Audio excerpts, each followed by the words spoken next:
Autoimmune condition treat ചെയ്യാനായിട്ട് നമുക്ക് മരുന്നുകൾ മാത്രം മതിയാവും.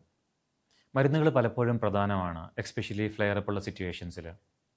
പക്ഷേ ജീവിതകാലം മുഴുവൻ മരുന്നുകൾ കൊണ്ട് ഓട്ടോഇമ്മ്യൂൺ കണ്ടീഷനെ നമുക്ക് മാനേജ് ചെയ്യാനായിട്ട് സാധിക്കുമോ? പല കേസുകളിലും പറ്റില്ല. പല കേസുകളിലും മൾട്ടിപ്പിൾ മെഡിക്കേഷൻസ് എടുത്തിട്ടും അവരുടെ ക്വാളിറ്റി ഓഫ് ലൈഫ് നല്ല രീതിയിൽ മുന്നോട്ട് പോകുന്നില്ല.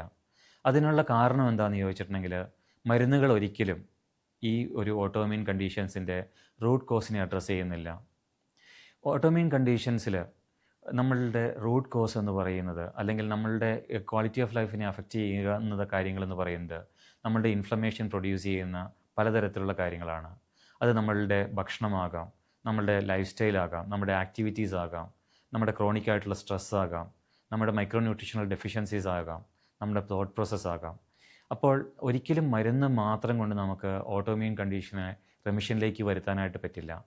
മറിച്ച് കൃത്യമായിട്ടൊരു ലൈഫ് സ്റ്റൈൽ, അല്ലെങ്കിൽ കൃത്യമായിട്ടൊരു ജീവിതശൈലിയിലെ മോഡിഫിക്കേഷൻ, അത് നമ്മളുടെ ഓട്ടോഇമ്മ്യൂൺ കണ്ടീഷൻസിൻ്റെ റിവേഴ്സ് ചെയ്യാനായിട്ടോ അല്ലെങ്കിൽ റെമിഷനിലേക്ക് കൊണ്ടുവരാനായിട്ടോ നമുക്ക് ഏറ്റവും പ്രധാനപ്പെട്ട ഒരു കാര്യമാണ്.